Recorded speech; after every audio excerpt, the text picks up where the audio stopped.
मान लो अगर कोई भूलवश भी एक लोटा जल लेकर शिवालय में आ जाए और द्विजेश्वर महादेव का नाम लेकर अगर जल चढ़ाए तो उसको जिंदगी में कहीं अटकाना नहीं, उसको भी पास कर ही दे। परीक्षा परिवार की हो, परीक्षा घर की हो, परीक्षा समस्या की हो, परीक्षा कोई भी हो, अगर द्विजेश्वर महादेव का नाम लेकर एक लोटा जल जो देवाधिदेव महादेव को समर्पित करता है, जिंदगी में कितना भी भारी दुख चल रहा है, आप 5 या 7 दिन रेगुलर लगातार प्रैक्टिकल करना चालू करो। भले आज से चालू कर दो। अगर बहुत भारी तकलीफ है, बहुत भारी दुख है, सामने खड़ा है कि यह तकलीफ बहुत भारी है, मिटी नहीं रही, आज से प्रैक्टिकल करना चालू करो। द्विजेश्वर महादेव का नाम लो, एक लोटा जल लो, शंकर भगवान को समझना जरा अच्छे से। जैसे ये शिवलिंग, ये जलाधारी, ये जलाधारी का भाग, द्विजेश्वर महादेव का नाम लेकर जो जल चढ़ाया जाता है वो यहां से चालू होता है। जहां से पानी बहकर नीचे जाता है ना, जहां से पानी बहकर नीचे जाता है तो यहां से जल चढ़ाना प्रारंभ होता है द्विजेश्वर महादेव का। द्विजेश्वर महादेव का जल यहां से चढ़ाते चढ़ाते चारों तरफ घुमाते हुए वापिस जलाधारी पर आता है, जहां से जल अपन बह रहा है उधर, फिर वापिस आता है और सामने जहां तुम खड़े हो, चाहे इधर खड़े हो, चाहे इधर खड़े हो, चाहे इधर खड़े हो, वो जल वापिस आकर फिर इसी तरह से धार पड़ती पड़ती शंकर के शिवलिंग पर जाती है और द्विजेश्वर महादेव से प्रार्थना करी जाती है। तो कैसी भी दुख की घड़ी हो, वो दुख की घड़ी टल ही जाती है। वो द्विजेश्वर महादेव। एक बार सभी लोग नाम का उच्चारण करेंगे। बोल द्विजेश्वर महादेव की। द्विजेश्वर महादेव के नाम का उच्चारण एक बार आप करिए। बोलो नाम। द्विजेश्वर महादेव। अगर नाम समझ में नहीं आए तो शिव महापुराण की पोथी उठाना, गीता प्रेस गोरखपुर की शिव पुराण लेना, उसमें द्विजेश्वर महादेव की पूरी कथा मिल जाएगी। द्विजेश्वर महादेव के नाम का उच्चारण करिए। भगवान शिव का एक अवतार द्विजेश्वर महादेव। द्विजेश्वर, बहुत ध्यान से सुनना एकांतेश्वर महादेव का यह वृतांत। जब किसी विषम परिस्थिति में उलझे हुए हो, बहुत बड़ी समस्या सामने आकर खड़ी हो गई है, सबके हाथ जोड़ लिए, सबसे निवेदन कर लिया कि हमारा यह काम कर दो, नहीं हो रहा, सब दूर से मेहनत कर ली है, परिश्रम कर लिया है, परिश्रम तब भी जारी रखना। एक बेलपत्र, एक चावल का दाना, एक सफेद पुष्प, एक शमी का पत्ता, एक छोटी सी दुर्वा। दुर्वा जानते हो सब लोग, जो जमीन पे दूब लगी होती है, दुर्वा, दूब, दुर्वा, एक दुर्वा। वो दुर्वा में बस, दुर्वा में वो जो दुर्वा होती है, कोई कोई दुर्वा एक डंडी की होती है। दुर्वा में बस इतना ध्यान रखना कि दुर्वा एक रहे और उसमें से 2 पत्तियां निकली हुई हो। देखिए ना आप लोगों ने, पहले बोलो, जम के बोलो, देखा है ना?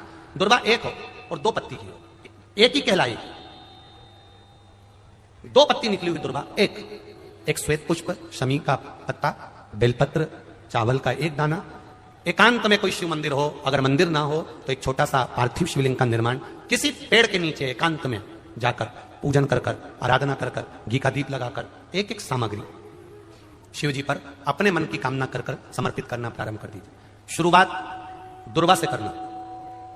दुर्वा के बाद में श्वेत पुष्प, शमी का पत्ता, चावल का दाना और बेलपत्री सबसे आखिरी में बाबा को समर्पित कर कर, हृदय से प्रार्थना कर कर, बाबा से निवेदन कर कर, दीप अगर मंदिर में कर रहे हो तो दीप ठंडा होने का इंतजार मत करना।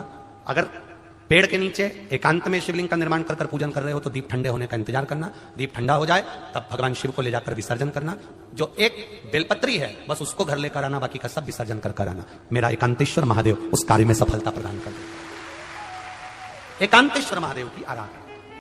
धतूरा और धतूरे का पुष्प छोटा सा पौधा है, ज्यादा बड़ा नहीं है, कांटा लग रहा है, धतूरा लग रहा है, और उसमें भी साधारण धतूरा नहीं, जिस धतूरे के नीचे की डंडी लाल कलर की होती है, अगर वो सोमवार की अष्टमी को देवाधिदेव महादेव को समर्पित करी जाती है तो उसके घर में कभी संपदा की कमी नहीं होती है। वो धतूरा है, साधारण नहीं है। धतूरे में भी लाल डंडी, जैसे धतूरा गोल होता है उसके नीचे एक छोटी सी डंडी, देखा है आप लोगों ने? अरे देखी कि नहीं देखी बोलो? धतूरा देखा है ना? धतूरे के अंदर एक नीचे छोटी सी डंडी होती है, जब तोड़ोगे तो वो डंडी का कलर अगर लाल है, वो डंडी का कलर अगर लाल है, और कभी हम तो कहेंगे जैसे बड़ी बीमारी जिसको हो जाती है, लीवर, किडनी, कैंसर आदि आदि बड़ी बीमारियों से जो जूझ रहा होता है, प्रयास करो, प्रयास महामृत्युंजय का जाप कर कर, महामृत्युंजय का स्मरण कर कर, एक लाल डंडी का धतूरा प्रयास करना, एक धतूरा मिल जाए या 5 धतूरे मिल जाए किसी भी एकांतेश्वर महादेव पर, जो शिव मंदिर एकांत में हो, जहां कोई जाता आता नहीं हो। वैसे तो अब बहुत मुश्किल है कि ऐसा मंदिर मिल जाए जहां कोई जाता आता नहीं हो, पहले की बात दूसरी है, अब बात दूसरी है।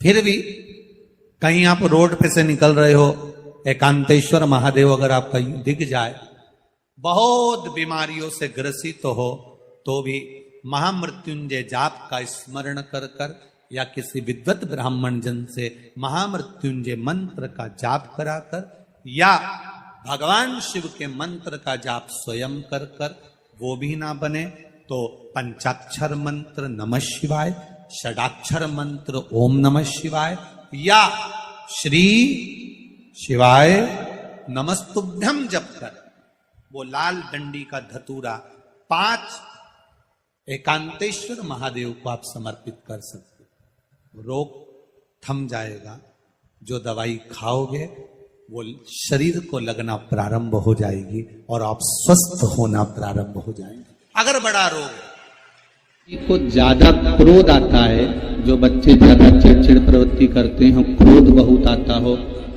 कुछ सहन नहीं कर पाते, बोलने में भान नहीं रहता, कुछ भी कर देते हैं महाराज, उनके लिए स्कंद पुराण लिंग पुराण के अंतर्गत लिखा गया हाटकेश्वर महादेव का स्मरण, चिड़चिड़ प्रवृत्ति को रोकने के लिए, क्रोध को रोकने। महाराज जैसे 5 बेलपत्र की जो डंडी होती है, पीछे का भाग,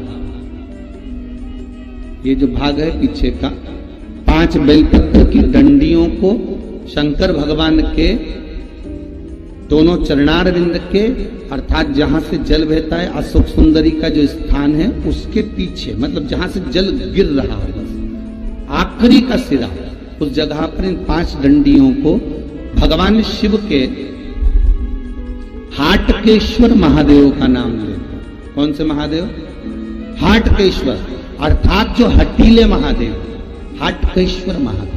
हाटकेश्वर महादेव का नाम लेकर 5 डंडियों को किसी भी शिवरात्रि पर उस स्थान पर, महीने भर में हर महीने शिवरात्रि आती है, उस जगह पर रख दीजिए और 1 लोटा पानी, जिस व्यक्ति को क्रोध आता हो, चिड़चिड़ वृत्ति होती हो, अपशब्द कहता हो, ताने देता हो, या बहुत क्रोध हो रहा हो, घर टूट रहा हो, घर में अशांति बहुत हो रही हो, उनका नाम लेकर शंकर भगवान पर जल समर्पित कर, जल चढ़ाते समय जितनी डंडियां नीचे गिर जाए उतनी डंडी को उठाकर लिया है, भोजन में या वैसे ही पीस कर उन व्यक्ति को, क्रोध आने वाले व्यक्ति को खिला दी जाए महाराज। उसके बाद जिंदगी में वो कभी क्रोध नहीं कर सकता।